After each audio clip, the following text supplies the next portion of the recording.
Here's something else, ladies and gentlemen. Repeat after me, please. You got to be hungry. Everybody together, you got to be hungry.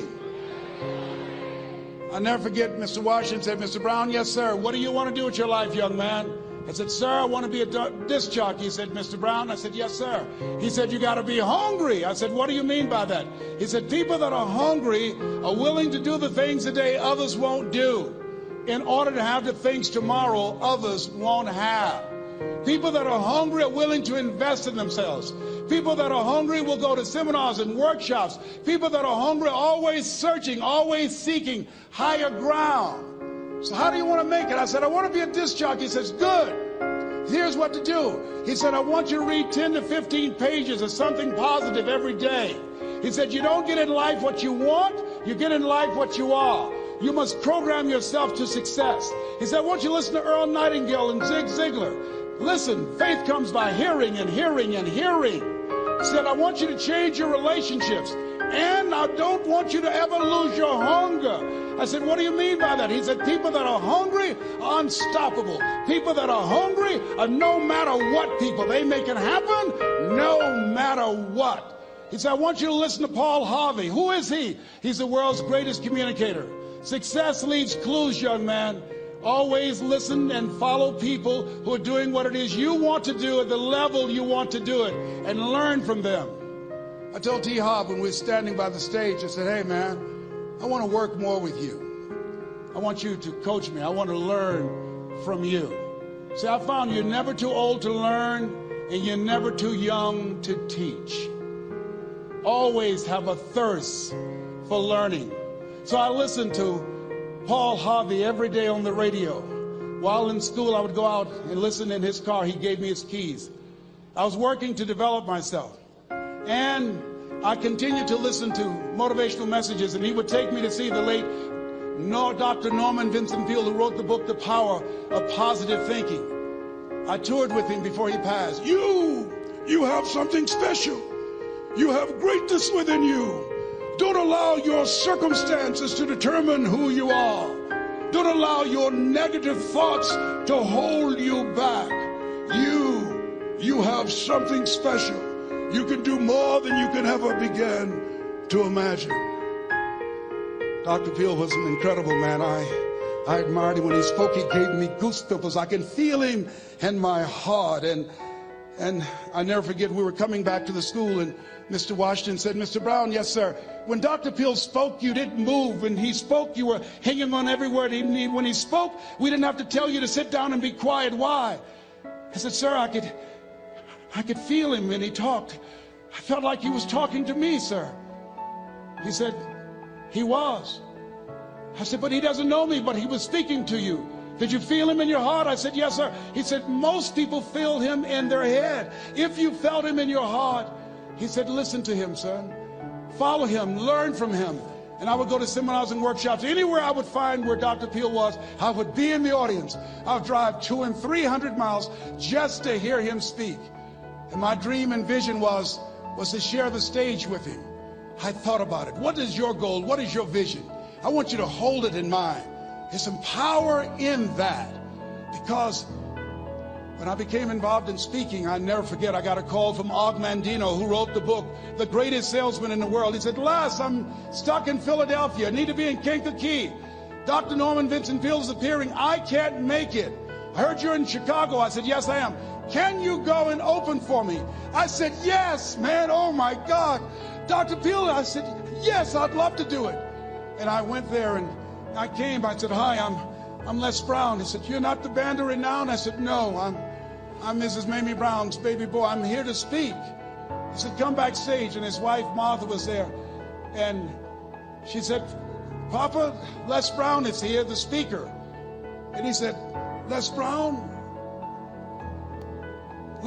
shoot for the moon. Because even if you miss, you'll land among the stars. I said, sir, that's my quote. I wrote you when I was in the 11th grade.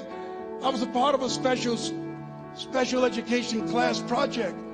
That's my quote. He said, I know. I end all my speeches with that quote. And Dr. Peale had a great sense of humor. a young man was backstage, and I had so many questions to ask him, and my mind froze up. And the young guy said, "Dr. Peel, how old are you?" And he was up in age. He said, "Sonny, I'm 92. The young man looked at him and said, "I don't know if I want to live to get 92. He said, "That's because you've never been 91. So I did the things that Mr. Washington suggested. I listened to motivational tapes on a regular basis. I would go to seminars and workshops whenever Zig Ziglar and Dr. Dennis Wigley and Jim Rohn would come to town. And I said, "Sir," I said, "what do you want me to do now?" He said, "Mr. Brown, I've given you everything that I can give you." He said, "Develop your mind, put your money where your mouth is, continue to learn how to be an effective communicator, because once you open your mouth, you tell the world who you are. And always surround yourself with OQP, only quality people." So I went to apply for a job on Miami Beach. WMBM radio station. Milton Butterball Smith was the program director. "Hello, Mr. Butterball. How are you, sir? My name is Les Brown, sir. I'd like to be a disc jockey." He said, "Young man, you have any journalism in your background?" I said, "Oh, no, sir, I don't." "You have any experience in broadcasting?" I said, "No, sir, but I practice all the time, sir. Let me audition for you, sir.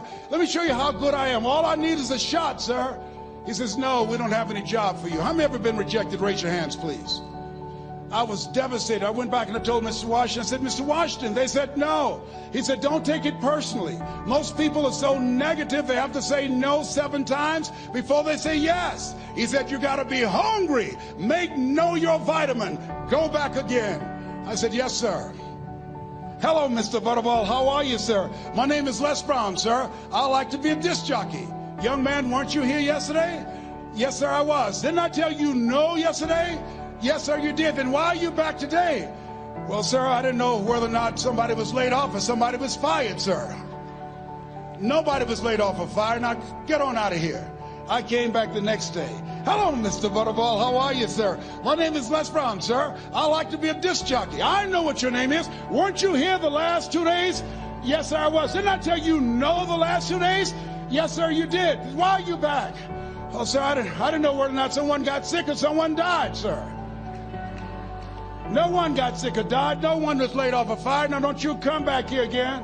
I came back the next day talking loud, looking happy like I was seeing him for the first time. I said, "Hello, Mr. Butterball. How are you?" He looked at me with rage. He says, "Go get me some coffee." I said, "Yes, sir." My favorite book says, "The greatest among you will be your servant." How many of you are serious about your goals and dreams? Raise your hands. Very good. Write this down. Provide more service than you get paid for. Provide more service than you get paid for. I go to a lot of seminars and workshops.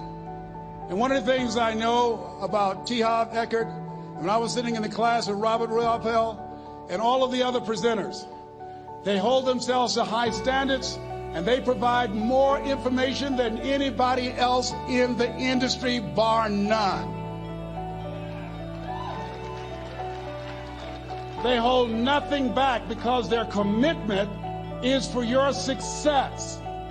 And when you hold yourself to high standards, write this down, impact drives income. That's why you're here. Because the training, the seminars, been making a difference in your life. If they did not have impact, 200 or 300 people would be here, if that amount. Impact drives income. So I became the errand boy for the disc jockeys. I would go get their lunch and their dinner, and I would bring it to them in the control room, and I'd watch them working the control boards, knowing my time will come. Write this down. I expect to reach my goal. Yes, you want to operate with a spirit of expectation. I expect to reach my goal. So I started preparing for the next position. Never forget one quote that I heard. As you look at your life, look at your goals and dreams. It's better to be prepared for an opportunity and not have one than to have an opportunity and not be prepared. If you expect to reach your goal, prepare yourself now. And so then pretty soon, the guys at the station, they begin to take a liking to me. Write this down. Build relationships. As you're aware, people deal with people that they know, like, and trust. And so they would say, "Leslie, yes, sir. Come here, yes. Come outside. Who did this? Oh, your car? Yes. Who cleaned my car? I did, sir." I would wax their cars on the weekend, inside and out. How much do you charge? Oh, nothing, sir. I just wanted to help out. I was providing more service than I got paid for. I was building relationships. They said, whoa, look here. Donna Ross and the Supremes are coming to town. The Four Tops and the Temptations. Here are my car keys. Pick them up for me. Take them to the Fontainebleau Hotel on Miami Beach. I said, yes, sir. I would drive them all over Miami Beach in their big, long Cadillacs. I didn't have any driver's license, but I was driving like I had some. Then one day, it was a Saturday afternoon, a disc jockey by the name of Rockin' Roger was drinking while he was on the air. It was a Saturday afternoon, and I was the only one there. Rockin' Roger got so drunk, he could not complete the show. He started slurring his words. He's about to fall off the chair. And there I was, looking at him through the control room window, walking back and forth, young, ready, and hungry. I was saying, drink, Rock, drink. Drink, Rock. I'd have gone and get him some more if he'd asked me to. Then pretty soon the phone rang. It was the general manager, and I answered the phone. I said, hello? He said, young boy, this is Mr. Klein. I said, I know. He said, Rock can't finish his program. I said, I know. He said, would you call one of the other DJs in? I said, yes, sir. I said to myself, he must think I'm crazy. I called my mom and my girlfriend, Cassandra. I said, y'all come out on the front porch and turn up the radio. I'm about to come on the air.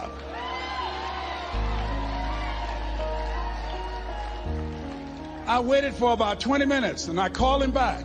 I said, Mr. Klein, I can't find nobody. He said, young boy, you know how to work the controls? I said, yes, sir. He said, go in there and segue the records, but don't say nothing here. I said, yes, sir. I couldn't wait to get old Rock out of the way.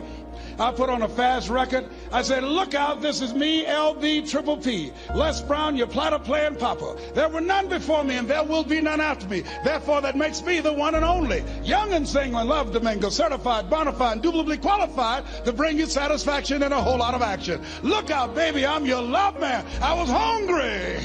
I was hungry. Get old man a round of applause. I was hungry. I was hungry. You got to be hungry. Shake someone's hand on your right and left all around you and say, you got to be hungry. You got to be hungry. To get those dreams out of your head and step into your greatness, you got to be hungry. To get those ideas, that talent, that gift out of your system, you got to be hungry.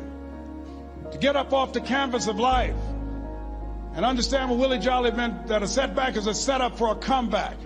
You got to be hungry. People that are hungry are willing to do the things today others won't do in order to have the things tomorrow others won't have. How many of you got value out of what you've heard thus far? Raise your hands, please. Very good. I would like to leave this with you. I don't know what your goals are. I don't know what you want to do. Here's what I know about you. You have greatness within you. Here's what I know about you. I can help you to live full and to die empty. I can show you what I've learned. If anybody told me that I would be doing what I'm doing now, I leave here today, I go to New Orleans and speak there, then I'll be flown to Barcelona. If anybody told me, given my circumstances, born in an abandoned building on a poor section of Miami, Florida, called Liberty City, if both my birth parents stood up and said, hello, son, I would not know either one. Being labeled educable mentally retarded, put back from the 5th grade to the 4th grade, failed again when I was in the 8th grade, no college training. Anybody told me the principles that I would teach you, that they would have the impact that it has had on my life. This Les Brown that you see, I did not know he existed. And I tell you that you have greatness within you. You have the ability to do more than you can ever begin to imagine. Come into the room with me. And I guarantee you your life will never be the same again. I like to leave this with you. I don't know what your goals are. Mine is to find a cure to autism. Mine is to find a cure to breast cancer and to prostate cancer. Mine is to work with our youth and to reduce the recidivism rate in our prisons and help young people learn how to become an asset to our society rather than a liability. Mine is to train speakers to become great communicators, to speak from their heart, not their heads, and teach them how to impact and create a new conversation so people can see the possibilities of life and overcome the possibility blindness that held me hostage for 14 years. I don't know what your goals are, but here's what I know about you, and I don't know you. You've got greatness within you. And I like to leave this with you, something my mother used to love to hear me say. Leslie, yes ma'am, mama. Say that thing for me, boy, that makes me feel good. I dedicate this to you, to the greatness in you, and to the dream that you showed up on the planet to produce. And it's simply this. If you want a thing bad enough to go out and fight for it, to work day and night for it, to give up your time, your peace, and your sleep for it. If all that you dream and scheme is about it, and life seems useless and worthless without it, and if you gladly sweat for it and fret for it and plan for it, and lose all your terror of the opposition for it, and if you simply go after that thing that you want with all of your capacity, strength and sagacity, faith, hope, and confidence, and stern pertinacity,